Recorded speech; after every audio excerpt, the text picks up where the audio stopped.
In this video, we're going to talk about two laws that is pivotal in chemistry. One is the law of constant composition, which was developed by a guy in the late 1700s named Joseph Proust. And what he said is that all substances are able to be separated into components with the same proportions. Back in the 1700s, alchemy was a very common science, and people wanted to figure out how to turn everyday objects into gold.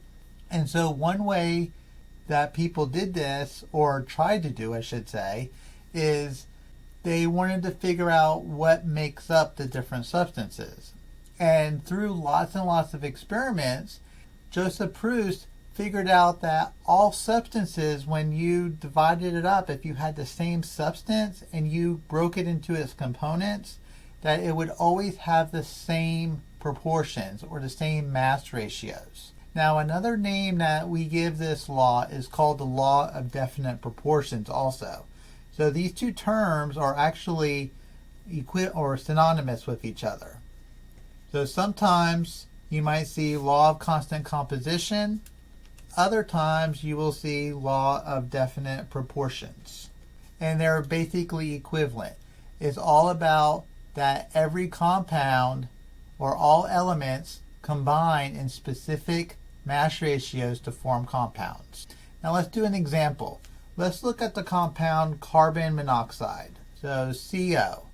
And so carbon monoxide is a gas we're probably familiar with, or at least I hope you are.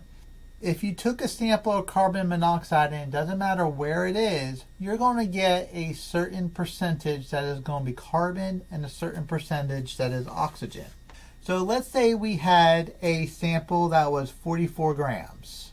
So we had 44 grams of carbon monoxide, and we were able to separate out the carbon and oxygen through various methods.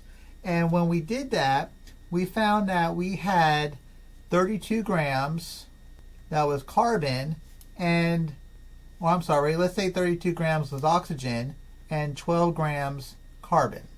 So what is the mass ratio? Well, when you're determining mass ratios, it's usually a good idea to put the larger number on top when we're comparing two numbers. So we're going to do a ratio between the oxygen and the carbon. So it would be 32 divided by 12. And when you put that in the calculator, you will get 2.66. And so what that tells us is that we get 2.66 grams of oxygen for every gram of carbon. So another way of writing that would be 2.66 to 1. And so that would be the mass ratio of carbon to oxygen, or I should say oxygen into carbon, for carbon monoxide. And we could do the same thing for any compound. And every sample of carbon monoxide will have this mass ratio. And if we did water, for example, the mass ratio would be 8 grams of oxygen for every gram of hydrogen. It doesn't matter where the water comes from. And so this is what the law of constant composition is, or the law of definite proportions.